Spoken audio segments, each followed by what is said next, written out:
Hello guys, welcome back to Exam Winner Family. മക്കളെ, നിങ്ങളുടെ school ലൈഫിൽ ചെയ്യുന്ന ഏറ്റവും വലിയ മണ്ടത്തരം എന്താണെന്നറിയോ? അല്ല, ഇതുവരെ ചെയ്തു വെച്ചിട്ടുള്ള ഏറ്റവും വലിയ പൊട്ടത്തരം എന്താണെന്നറിയോ? അത് മറ്റൊന്നുമല്ല, ഒട്ടും പ്ലാൻ ചെയ്യാതെ നിങ്ങളുടെ തൊട്ടടുത്ത ക്ലാസ്സുകളിലേക്ക് നിങ്ങൾ പോകുന്നു എന്നുള്ളതാണ്. മക്കളെ, നിങ്ങൾ എപ്പോഴും നിങ്ങൾ ആലോചിക്കേണ്ട ഒരു കാര്യം എന്ന് പറയുന്നത്, നിങ്ങൾ ഒരു ക്ലാസ് നിങ്ങൾ മുകളിലോട്ട് മാറുമ്പോൾ നിങ്ങൾ ഒരു ലെവൽ അപ്ഗ്രേഡ് ചെയ്യപ്പെടുക ചെയ്യുന്നത്. അത് നിങ്ങളുടെ ഏജ് വൈസ് ആണെങ്കിലും നിങ്ങളുടെ സിലബസ് വൈസ് ആണെങ്കിലും. അതുകൊണ്ട് നിങ്ങൾ അതിൻ്റെ തൊട്ട് താഴത്തെ ക്ലാസ്സുകളിൽ എങ്ങനെയാണോ നിങ്ങൾ പ്രിപ്പയർ ചെയ്തതും പെർഫോം ചെയ്തതും അതേ പാറ്റേൺ അല്ല നിങ്ങളുടെ തൊട്ട് മുകളിലെ ക്ലാസ്സുകളിൽ നിങ്ങൾ ചെയ്യേണ്ടത്. നിങ്ങളുടെ സിലബസിൽ വരുന്ന മാറ്റങ്ങൾ പോലെ തന്നെ ഇമ്പോർട്ടൻ്റ് ആണ് നിങ്ങളുടെ പ്രിപ്പറേഷൻസിൽ വരുത്തേണ്ട മാറ്റങ്ങൾ എന്നും കൂടെ പറയുന്നത്. മാറ്റങ്ങൾ എന്ന് പറയുന്നതോടെ മിസ് എന്താ ഉദ്ദേശിക്കണേ? മിസ്സിൻ്റെ ഒരു അഭിപ്രായത്തിൽ ഞാൻ ഈ പറയാൻ പോകുന്ന 3 കാര്യങ്ങൾ, അത് ബേസിക് ആയിട്ട് എല്ലാ കുട്ടികളും അവരുടെ സ്കൂൾ ലൈഫിൽ ഈ ഒരു പറയാൻ പോകുന്ന മാറ്റങ്ങൾ കൊണ്ടുവരണം എന്നാണ് മിസ്സിൻ്റെ ഒരു അഭിപ്രായം. ആദ്യത്തത് എന്താണെന്ന് വെച്ച് കഴിഞ്ഞാൽ, ദ ഫസ്റ്റ് വൺ എന്ന് പറയുമ്പോൾ ഒരു ധാരണ ഉണ്ടാക്കി വെക്കുക. നിങ്ങൾക്ക് എന്താണ് അവിടെ പഠിക്കുക, അല്ലെങ്കിൽ നിങ്ങൾ എന്താണ് അവിടെ വെയിറ്റ് ചെയ്യുന്നത്, നിങ്ങൾക്ക് എന്താണ് പഠിക്കാനുള്ളത്, അല്ലെങ്കിൽ നിങ്ങൾ സഞ്ചരിക്കേണ്ട റോഡ് എങ്ങനെയാണ് എന്നുള്ളത്. ഓക്കെ, ഇപ്പോൾ നമ്മൾ ഹയർ സെക്കൻഡറീൻ്റെ ഒരു കേസ് എടുത്ത് പറയുകയാണെങ്കിൽ മിസ്സിന് 100% ഉറപ്പോട് കൂടി പറയാൻ വേണ്ടി പറ്റും, നിങ്ങളെ കാത്തിരിക്കുന്നത് നല്ല കിഡിലൻ ഓഫ് റോഡ് ജേർണി തന്നെയാണ്. അത്ര സുഖകരമായ ഒരു യാത്രയായിരിക്കില്ല അത്. കാരണം നമ്മുടെ കഴിഞ്ഞ എക്സാംസും അതുപോലെ തന്നെ ക്വസ്റ്റ്യൻ പേപ്പേഴ്സൊക്കെ കണ്ടാൽ മനസ്സിലാവും, അഡ്വാൻസ് ലെവലിലാണ് ക്വസ്റ്റ്യൻസ് ഒക്കെ വന്നിട്ടുള്ളത്. പക്ഷെ നമ്മുടെ കഴിഞ്ഞ പിള്ളേർ പെട്ടുപോയിട്ടുണ്ട് കേട്ടോ. മിസ്സിന് ഭയങ്കര വിഷമം വരും. കാരണം ഒരുപാട് പേരുടെ മെസ്സേജസൊക്കെ പ്ലസ് ടു ഒക്കെ ടഫായിരുന്നു, ഒന്നും ചെയ്യാൻ പറ്റാത്ത അവസ്ഥയായിരുന്നു പലർക്കും. ക്വസ്റ്റ്യൻ പേപ്പർ കിട്ടിയപ്പോൾ ഒട്ടും സൂചന ഇല്ലാതെയായിരുന്നു അത് ചെയ്തത്. അതുകൊണ്ടാണ്. പക്ഷെ നിങ്ങൾ ഭാഗ്യവാന്മാരാണ്. എങ്ങനെയെന്ന് വെച്ചാൽ നിങ്ങൾക്ക് ഓൾറെഡി മനസ്സിലായി, സിഗ്നൽ കിട്ടി നിങ്ങൾക്ക്. അപ്പോൾ അതുകൊണ്ട് നിങ്ങൾ അതിനനുസരിച്ച് വേണം ഒരുങ്ങാനായിട്ട്, അല്ലേ? അല്ലാതെ നിങ്ങളുടെ കഴിഞ്ഞ ഇതുവരെ നിങ്ങൾ SSLC വരെ അല്ലെങ്കിൽ നിങ്ങളുടെ +1 ലാസ്റ്റ് വരെ ചെയ്തതുപോലെ അവസാന നിമിഷം വന്നിട്ട് കുറേ എക്സ്ട്രാ എഫേർട്ട് അങ്ങോട്ട് വാരി ഇട്ടിട്ട് മാർക്ക് മേടിച്ചെടുക്കാന്നുള്ള പരിപാടിയാണെങ്കിൽ ഇപ്പം തന്നെ പറയാം, അതിവിടെ നടക്കില്ല. അങ്ങനെ ചെയ്ത പണി പാലുവെള്ളത്ത് കിട്ടും. അത് ഉറപ്പിച്ച് പറയാണ്, അണ്ടർലൈൻ ചെയ്ത് വെച്ച ഈ വാക്കുകൾ. ആ പരിപാടി വീണ്ടും എടുക്കാൻ നിങ്ങൾ ഒരിക്കലും വിചാരിക്കേണ്ട, നടക്കാൻ പോകുന്നില്ല, കഷ്ടപ്പെടും. ഓക്കെ, അപ്പോൾ ആദ്യം തന്നെ എന്തുണ്ടാക്കുക, നല്ലൊരു ധാരണ ഉണ്ടാക്കുക, എന്താണ് അവിടെ വെയിറ്റ് ചെയ്തിരിക്കണേ എന്നുള്ളത്. ഓക്കെ, അപ്പോൾ നമ്മൾ കുറച്ചുകൂടെ റെഡി ആവും അത് നേരിടാനായിട്ട്. Okay, and the second one എന്ന് പറയുന്നത് ഒരു സ്റ്റഡി പ്ലാൻ, ഒരു പ്രോപ്പറായിട്ടൊരു സ്റ്റഡി പ്ലാൻ കയ്യിൽ ഉണ്ടാവുക എന്നുള്ളതാണ്. സ്റ്റഡി പ്ലാൻ എന്ന് വെച്ചാൽ നിങ്ങളുടെ ആ ഒരു വർഷത്തെ അക്കാഡമിക് ഇയർ ഇല്ലേ, അതിനൊന്ന് പ്ലാൻ ചെയ്ത് വെക്കുക. എപ്പോൾ തുടങ്ങണം, എവിടെ അവസാനിപ്പിക്കണം, ഏത് സമയത്തൊന്ന് റെസ്റ്റ് ചെയ്യണം, എവിടെ എത്തുമ്പോൾ ആക്സിലേറ്റർ കൂട്ടണം, എവിടെ റിവിഷൻ നടത്തണം. റിവിഷൻ എന്ന് വെച്ചാൽ നിങ്ങൾ ഇത്രയും കാലം വെറുതെ വീണ്ടും വായിച്ച് പഠിക്കണ പരിപാടിയല്ല. നിങ്ങൾ ഇത്രയും കാലം ചെയ്ത എന്താണ്, വായിച്ച് പഠിക്കുകയാണ്, അല്ലേ? അപ്പോൾ റിവിഷൻ എന്ന് പറഞ്ഞാൽ വീണ്ടും അതന്നെ റിപ്പീറ്റ് ചെയ്താലും കാര്യമില്ല. അവിടെ നിങ്ങൾ എന്താ ചെയ്യേണ്ടത്, മാക്സിമം പ്രാക്ടീസാണ് ചെയ്യേണ്ടത്, അല്ലേ? എക്സ്ട്രാ വീഡിയോസും PYQs അങ്ങനെ കുറേ എക്സാംസും ഒക്കെ ഇട്ടിട്ട് മാക്സിമം പ്രാക്ടീസ് ചെയ്യേണ്ടത്. ഇപ്പം നമ്മുടെ എക്സാമിനർ ബാച്ചിലുള്ള ഒരു കുട്ടീൻ്റെ കേസ് നോക്കുകയാണെങ്കിൽ ആ കുട്ടിക്ക് ഇതിനൊന്നും പുറത്തു പോകേണ്ട ആവശ്യമേ വരുന്നില്ല. ആ സമയത്ത് റിവിഷനൊക്കെ നല്ല സിമ്പിളായിട്ട് ചെയ്യാൻ പറ്റും. വേറെ ഒന്നും കൊണ്ടല്ല, നമ്മുടെ ആപ്പിൽ നമ്മുടെ ബാച്ചിൽ റിവൈസ് ചെയ്യാൻ വേണ്ട കംപ്ലീറ്റ് മെറ്റീരിയൽസ് ഉണ്ട്. മോഡൽ എക്സാംസ് ഉണ്ട്, PYQ സൊല്യൂഷൻസ് ഉണ്ട്, ചാപ്റ്റർ വൈസ് എക്സാംസ് ഉണ്ട്, ചാപ്റ്റർ വൈസ് വർക്ക്ഷീറ്റ്സ് ഉണ്ട്, PDF നോട്ടുകളുണ്ട്. ഓക്കെ, അപ്പോൾ നമ്മുടെ എക്സാമിൻ്റെ ഫാമിലിയിലുള്ള ഒരു കുട്ടിനെ സംബന്ധിച്ചിടത്തോളം ഇത് സിമ്പിളായിട്ടുള്ള കാര്യമാണ്. ഓക്കെ, പിന്നെ ഈ വർഷം മുതൽ നമ്മൾ റെക്കോർഡ് ക്ലാസ്സസ് അല്ല, റെക്കോർഡ് ക്ലാസ്സസ് ഓൾറെഡി ഉണ്ടോ നിങ്ങൾക്ക് റെഫർ ചെയ്യാൻ വേണ്ടിയിട്ട്. പക്ഷെ നമ്മൾ ഇനി മുതൽ ലൈവ് സെഷൻസിലൂടെയാണ് പഠിക്കാൻ പോകുന്നത്. ബാച്ച് ഓപ്പൺ ആവുന്ന അന്ന് മുതൽ നമ്മൾ ലൈവ് സെഷൻസ്, അല്ലേ? നമ്മൾ ഒരുമിച്ച് ഇൻട്രാക്ട് ചെയ്ത് ലൈവിലൂടെയാണ് നിങ്ങളുടെ പോർഷൻസ് സെറ്റാക്കാൻ വേണ്ടി പോകുന്നത്. ഓക്കെ, അതാണ് ഈ വർഷത്തെ ഏറ്റവും വലിയൊരു പ്രത്യേകത എന്ന് പറയുന്നത് ബാച്ചിനെ സംബന്ധിച്ചിടത്തോളം. ഓക്കെ, പിന്നെ ഞാൻ ഈ മിസ് പറഞ്ഞ പോലെ ഒരു സ്റ്റഡി പ്ലാൻ ഉണ്ടാക്കുക എന്ന് പറയുന്നത് എല്ലാവരും കൊണ്ട് നടക്കുന്ന കാര്യമാണോ എന്ന് ചോദിച്ചാൽ നടക്കുന്ന പരിപാടിയാണ്. ഒരു ടൈമൊക്കെ സെറ്റ് ചെയ്ത് വെച്ചൊന്ന് ഒരു പ്ലാൻ ഉണ്ടാക്കാൻ എല്ലാവർക്കും പറ്റും. പക്ഷെ ഇഫക്റ്റീവായിട്ട് അത് ഫോളോ ചെയ്യുക എന്ന് പറയുന്നത് എല്ലാവർക്കും, അല്ലെങ്കിൽ കൺസിസ്റ്റൻ്റ് ആയിട്ട് അത് ഫോളോ ചെയ്യുക എന്ന് പറയുന്നത് എല്ലാവർക്കും നടക്കുന്ന പരിപാടി ആവില്ല. അപ്പം നിങ്ങൾക്കറിയാലോ, ഈ വീഡിയോ കേട്ടുകൊണ്ടിരിക്കുന്ന എൻ്റെ കുഞ്ഞുങ്ങൾക്കറിയാലോ നിങ്ങൾ ഏത് കാറ്റഗറിയിൽ പെടും. ഫോളോ ചെയ്യാൻ പറ്റുന്നവരാണോ, അല്ലെങ്കിൽ എവിടെയെങ്കിലും വെച്ച് ഡിസ്ട്രാക്റ്റ് ആയി പോകുന്നവരാണോ? തുടക്കം ഭയങ്കര ആവേശത്തിൽ പ്ലാനൊക്കെ ഉണ്ടാക്കി സെറ്റാക്കി വെച്ച് പഠിക്കും, പക്ഷെ പകുതിക്ക് വെച്ചുമ്പോൾ ഡിസ്ട്രാക്റ്റഡ് ആയിപ്പോവും, അല്ലേ? പറ്റുന്നില്ല മിസ്സേ, എങ്ങനെയോ തുടങ്ങിയതായിരുന്നു, പക്ഷേ കംപ്ലീറ്റ് ഡിസ്ട്രാക്ഷൻ, ഒന്നും ചെയ്യാൻ പറ്റുന്നില്ല എന്ന് പറഞ്ഞാൽ എത്രയോ മെസ്സേജസ് വന്നിട്ടുണ്ട്. വിഷമിക്കേണ്ട, സങ്കടപ്പെടണ്ട, നിങ്ങൾക്കുള്ള സൊല്യൂഷൻ ഉണ്ട്.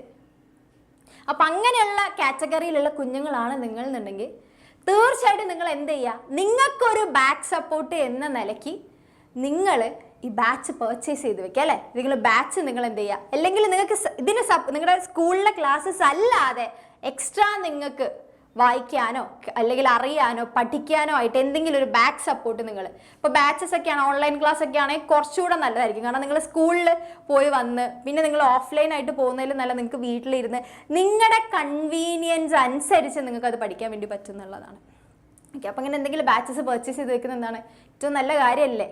അപ്പോൾ ഏറ്റവും വലിയൊരു ടാസ്ക് എന്ന് പറയുന്നത് എന്താണ്, ഒരു നല്ല സ്റ്റഡി പ്ലാൻ ഉണ്ടാക്കുക എന്ന് പറഞ്ഞാൽ വെറുതെ ഒരു സ്റ്റഡി പ്ലാൻ അല്ല, കുറേ സമയം ഡേറ്റ് എഴുതി വെച്ചൊരു സ്റ്റഡി പ്ലാൻ അല്ല, പകരം പ്രോപ്പർ അറേഞ്ച്മെൻറ്റ്സോട് കൂടിയിട്ട് നിങ്ങളുടെ സിലബസിനെ എന്താ പറയുക അരിച്ച് പെറുക്കി ഉണ്ടാക്കുന്ന സ്റ്റഡി പ്ലാൻ ഉണ്ടാക്കുക എന്ന് പറയുന്നത് എല്ലാവരെ സംബന്ധിച്ചിടത്തോളം ഒരു ഹെർക്കുലിയൻ ടാസ്ക് ആണ്. പക്ഷെ അതെന്ത് ചെയ്യും, നിങ്ങളൊരു ബാച്ച് പർച്ചേസ് ചെയ്ത് വെക്കുകയാണെങ്കിൽ ആ ബാച്ചിലുണ്ടാവും. ഓക്കെ, ഇപ്പം നമ്മുടെ എക്സാം വിന്നർ ബാച്ച്, നമ്മുടെ ജ്വാല ബാച്ചിൻ്റെ കേസ് നോക്കുകയാണെങ്കിൽ നിങ്ങളിപ്പോൾ ഒരു റോഡ് മാപ്പിൻ്റെ ഒരു വീഡിയോ ഇപ്പം ഞാൻ ചെയ്തിട്ടുണ്ട്, +1 ഞാൻ ചെയ്തിട്ടുണ്ട്, +2 നമ്മുടെ ഏത് സാർ ചെയ്തിട്ടുണ്ട്. അതിൽ നോക്കിക്കഴിഞ്ഞാൽ നിങ്ങൾക്ക് കാണാൻ വേണ്ടി പറ്റും. നമ്മൾ നല്ല അടിപൊളിയായിട്ട് നിങ്ങളുടെ ഒരു വർഷത്തെ നല്ല വൃത്തിക്ക് നമ്മൾ പ്ലാൻ ചെയ്ത് വെച്ചിട്ടുണ്ട്. നിങ്ങൾക്ക് റിവൈസ് ചെയ്യാനുള്ള സമയമുണ്ട്, നിങ്ങൾക്ക് പഠിക്കാനുള്ള സമയമുണ്ട്, നിങ്ങൾക്ക് റെസ്റ്റ് ചെയ്യാനുള്ള സമയം എല്ലാ പ്ലാനിലുണ്ട്. അപ്പം അതോടെ നിങ്ങൾക്ക് ഒരിക്കലും ഹെക്റ്റിക് ആയിട്ടുള്ള ഒരു പ്ലാനേ അല്ല, ഒരു പ്രോപ്പർ ഒരു ടൈം ടേബിൾ നമ്മളവിടെ സെറ്റാക്കി വെച്ചിട്ടുണ്ട്. ഓക്കെ, അപ്പം അത് ഫോളോ ചെയ്ത് പോയാൽ മതി. ഓക്കെ, അങ്ങനെയാകുമ്പോൾ നിങ്ങൾക്ക് വലിയ ബുദ്ധിമുട്ട് ഉണ്ടാവില്ല. ഇപ്പോൾ എനിക്ക് കൺസിസ്റ്റൻ്റ് ആയിട്ട് പഠിക്കാനൊക്കെ പറ്റും, എനിക്ക് അങ്ങനത്തെ പ്രശ്നമല്ല, ഞാൻ അത്ര ഡിസ്ട്രാക്റ്റഡ് ആയി പോകുന്ന പിള്ളേരല്ല, അല്ലെങ്കിൽ കൊച്ചല്ല ഞാനെന്നാണെങ്കിൽ പോലും എന്താ എടാ, നിങ്ങൾ ഇങ്ങനെ കൺസിസ്റ്റൻ്റ് ആയിട്ട് പഠിച്ച് പക്ഷെ നിങ്ങൾക്ക് റിവൈസ് ചെയ്യുന്ന സമയത്ത് നിങ്ങൾ നേരിടാൻ പോകുന്ന ഏറ്റവും വലിയൊരു പ്രശ്നം എന്ന് പറയുന്നത് നിങ്ങൾക്ക് PYQs അല്ലെങ്കിൽ എക്സാം, നിങ്ങൾക്ക് സെൽഫായിട്ട് എക്സാം ഇടാന്നൊക്കെ പറഞ്ഞാൽ കുറച്ച് ടാസ്ക് ഉള്ള പരിപാടിയാണ്. ഷംസ് ഇപ്പോൾ പറഞ്ഞ പോലെ എന്താ, നമുക്കിവിടെ ചാപ്റ്റർ വൈസ് എക്സാംസും അതുപോലെ വർക്ക്ഷീറ്റും മോഡൽ എക്സാംസൊക്കെ നമുക്കൊരു ബാച്ചൊക്കെ ഉണ്ടെങ്കിൽ എന്താ നിങ്ങളുടെ പഠിപ്പിന് അത് ഏറ്റവും കൂടുതൽ ബെനിഫിറ്റ് ചെയ്യല്ലേ, നിങ്ങൾക്ക് ബെനിഫിറ്റ്സ് കിട്ടേ ചെയ്യുള്ളൂ. ഓക്കെ, ഒരു മോശം അവിടെ വരുന്നില്ല. അപ്പോൾ എല്ലാവരും ഇതുപോലുള്ള എന്തെങ്കിലും ബാക്ക് സപ്പോർട്ട് എടുത്ത് വെക്കണം എന്നാണ് മിസ്സിൻ്റെ അഭിപ്രായം. കാരണം നിങ്ങൾ പഠിച്ചു കഴിഞ്ഞാൽ നിങ്ങൾക്ക് നല്ല രീതിയിൽ റിവിഷൻ, അതായത് നമ്മുടെ മൂന്നാമത്തെ പോയിന്റിനായിട്ട് കണക്ട് ചെയ്യുന്ന കാര്യമാണത്. ഓക്കെ, എടാ നമ്മുടെ മൂന്നാമത്തെ പോയിന്റ് എന്ന് പറയുന്നത് മറ്റൊന്നുമല്ല, നമുക്ക് വേണമെങ്കിൽ ഇങ്ങനെ പറയാം, അല്ലെങ്കിൽ എത്രയും ഇമ്പോർട്ടൻ്റ് ആയിട്ടുള്ളൊരു പോയിൻ്റാണെന്ന് വേണമെങ്കിൽ പറയാം. നിങ്ങളുടെ ഫൈനൽ പ്രിപ്പറേഷനാണ് മിസ്സിന് പറയാനുള്ള മൂന്നാമത്തെ മാറ്റം എന്ന് പറയുന്നത്. എടാ നിങ്ങൾ ലൈഫിൽ നിങ്ങൾ ഒരു കാര്യം ചെയ്യാൻ വേണ്ടിയിട്ട്, ഇതിപ്പോൾ സ്കൂൾ ലൈഫ് പോട്ടെ, നിങ്ങളുടെ കംപ്ലീറ്റ് ലൈഫിൽ നിങ്ങൾക്ക് എടുക്കാൻ പറ്റിയ വാക്കുകളാണ് മിസ് പറയാൻ വേണ്ടി പോകുന്നത്. നിങ്ങൾ ഒരു കാര്യത്തിന് വേണ്ടി വെക്കുന്ന നിങ്ങളുടെ ആദ്യത്തെ സ്റ്റെപ്പ് പോലെ തന്നെ, അല്ലെങ്കിൽ അതിനേക്കാളും കുറച്ചുകൂടെ ഇമ്പോർട്ടൻ്റ് ആണ് നിങ്ങൾ അതിൻ്റെ അവസാനം വെക്കുന്ന സ്റ്റെപ്പ് എന്ന്, നിങ്ങളുടെ ഫൈനൽ സ്റ്റെപ്സ് എന്ന് പറയുന്നത് അത്രയും ഇമ്പോർട്ടൻ്റ് ആണ്. അവിടെ നിങ്ങൾക്ക് പിഴച്ച അല്ലെ തെറ്റിപ്പോയാൽ നിങ്ങൾ അത്രയും കാലം കഷ്ടപ്പെട്ടുണ്ടാക്കിയ ഗ്രാഫ് കുത്തനെ നെഗറ്റീവിലേക്ക് പോകും. അട്ടർ ഫെയിലിയർ ആയിരിക്കും നിങ്ങൾക്ക് ആ കാര്യത്തിൽ, അല്ലെങ്കിൽ നിങ്ങൾക്ക് ഒരു ഫൈനൽ റിസൾട്ടായിട്ട് കിട്ടാൻ പോകുന്നത് അട്ടർ ഫെയിലിയർ ആയിരിക്കും. പക്ഷെ മറിച്ച് നിങ്ങൾ അത്രയും അടിപൊളിയായിട്ടാണ്, നിങ്ങൾ ഗംഭീരമായിട്ടാണ് അത് അവസാനിപ്പിക്കുന്നത്, ഒരു കാര്യത്തെ നിങ്ങൾ എൻഡ് ചെയ്യുന്നതെന്നുണ്ടെങ്കിൽ the final result will be yours. അത് നിങ്ങൾക്ക് വേണ്ടിയിട്ടുള്ള നിങ്ങളുടെ വിജയമായിരിക്കും.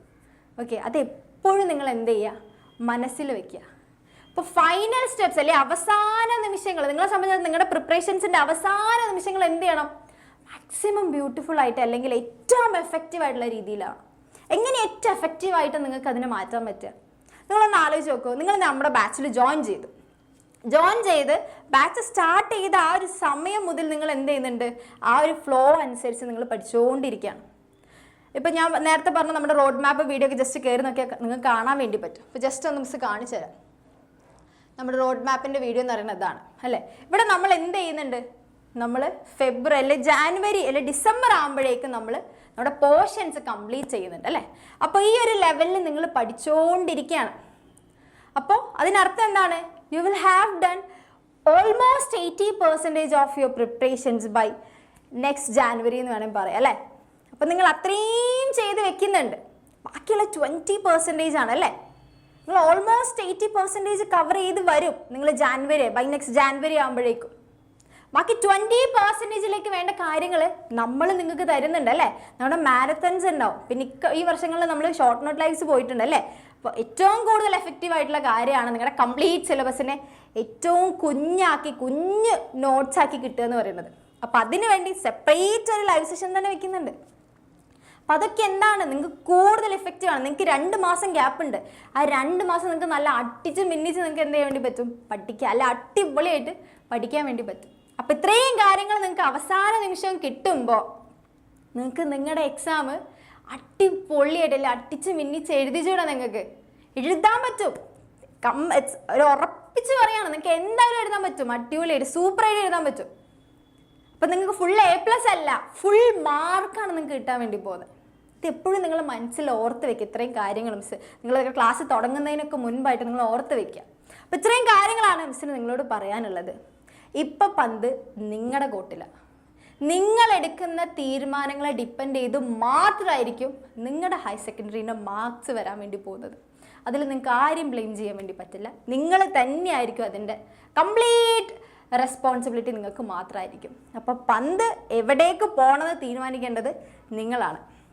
ഇനിയിപ്പോൾ ബാച്ചിലൊക്കെ ജോയിൻ ചെയ്തിട്ട് ഇപ്പം നിങ്ങൾക്ക് ഓൾറെഡി നമ്മുടെ ബാച്ചിൽ ജോയിൻ ചെയ്തവരാണെങ്കിൽ നമ്മളെ ലൈവ് സെഷൻ വരെ കാത്തിരിക്കുക. നമുക്ക് കാണാനുള്ള സമയങ്ങൾ ഇതേ അടുത്തു അല്ലേ. ഇനിയിപ്പോൾ ബാച്ചിൽ ജോയിൻ ചെയ്യാൻ താല്പര്യമുള്ളവരാണെങ്കിൽ എന്ത് ചെയ്യുക, ഒന്നെങ്കിൽ നമ്മുടെ ഈ താഴെ തരുന്ന നമ്പറിൽ കോൺടാക്ട് ചെയ്യുക, അല്ലെങ്കിൽ ഇതേ ഇവിടെ നിങ്ങൾക്ക് ഇതാ നമ്പർ തന്നിട്ടുണ്ട്. 4,999 ആണ് നമ്മുടെ ഫീസ് വരുന്നത്. നമുക്ക് ബാച്ചിൽ ജോയിൻ ചെയ്യുന്നവരെ 4,999 ഉണ്ടാവുള്ളൂ കേട്ടോ. ഇതെല്ലാം ശരിക്കും നിങ്ങൾക്ക് വേണ്ടി ഡിസ്കൗണ്ട് ഫീ ആണ്. അത് കഴിഞ്ഞ് കഴിഞ്ഞാൽ ഇത്ര ആയിരിക്കില്ല ഫീ, ഒറിജിനൽ ഫീയിലേക്ക് മാറുന്നതായിരിക്കും. അപ്പം എത്രയും പെട്ടെന്ന് തന്നെ നിങ്ങളുടെ സീറ്റുകൾ നിങ്ങൾ ലോക്ക് ചെയ്യാൻ വേണ്ടി നോക്കുക. എന്നിട്ട് അടിപൊളിയായിട്ട് തന്നെ പഠിക്കാൻ വേണ്ടി നോക്കുക. നമുക്ക് ഒരുമിച്ച് എന്ത് ചെയ്യാം, സെറ്റാക്കി പഠിക്കാം. ഓക്കെ, നിങ്ങളുടെ കൂടെ ഏത് സിറ്റുവേഷനിൽ നിൽക്കാൻ ഞങ്ങളുണ്ട്. നിങ്ങളെ അടിപൊളിയാക്കി പ്രിപ്പയർ ചെയ്തതിന് ശേഷം മാത്രമേ ഞങ്ങൾ നിങ്ങളെ എക്സാം ഹോളിലേക്ക് വിടുകയുള്ളൂ. അപ്പോൾ ആ ഒരു കോൺഫിഡൻസ് ഞങ്ങൾക്കുണ്ട്. നിങ്ങൾക്ക് അത്രയും കോൺഫിഡൻസ് ഉണ്ടെങ്കിൽ എന്ത് ചെയ്യുക, നമുക്ക് ഒരുമിച്ച് പഠിക്കുക. ഓക്കെ, സെറ്റല്ലേ? അപ്പോൾ ഓർത്ത് വയ്ക്കുക. ഇത്രയൊക്കെയാണ് മിസ്സിന് നിങ്ങളോട് പറയാനുള്ളത്. ബൈ.